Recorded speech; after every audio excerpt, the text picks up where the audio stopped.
Սիրելի երեխաներ, սիրելի ազատան մարդիկներ, մեր սիրելի ժողովուրդ, սիրելի մեր զոհված տղաների ծնողներ։ Հարգելիներս, այսօր այստեղ գտնվելով եւս մեկ անգամ վերապրում ենք այն ցավը, որ 2020 թվականից ի վեր կրում ենք մեր հոգեից։ Այդ ցավը շատ ուժեղ է, այդ ցավը ամեն վայրկյան ապրում է մեզ հետ, բայց միևնույն ժամանակ մենք պիտի հասկանանք, որ ցավը կրելով հանդերձ մենք պիտի ապրենք, մենք պիտի արարենք, մենք պիտի մեր գործով ապացուցենք, որ մեր տղաների սխրանքը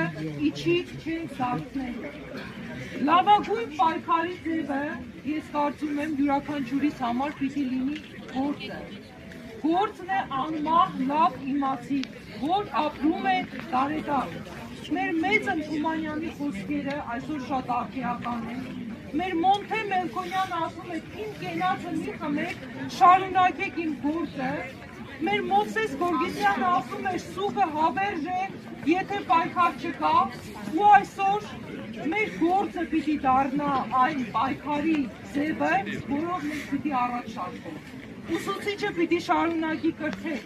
բժիշկը պիտի շարունակի ծառայել իր գործին, զինվորականը պիտի շարունակի ծառայել, քաղաքական պետական գործիչը պիտի զբաղվի հայրենասիրությամբ, ու այդ բոլոր գործը միավորելով պիտի դարձնենք մեր ապագա հայրենիքի պետության հիմքը։ Եվ ուրեմն ես ուզում եմ, որպեսզի մենք այս գիտակցումով եռակլուրից դուրս գանք եւ գնանք ի գործ։ Ի գործ, ոչ թե ի զեն, այլ ի գործ։ Գործը ամեն ինչ է։ Եթե գործ կա, ուրեմն ամեն ինչ հայրենիքը պաշտպանված։ Եկեք միասին ասենք ի գործ։ Ի գործ, հարգելիներս, ովքեր են ուզում գործել, ուրեմն ի գործ։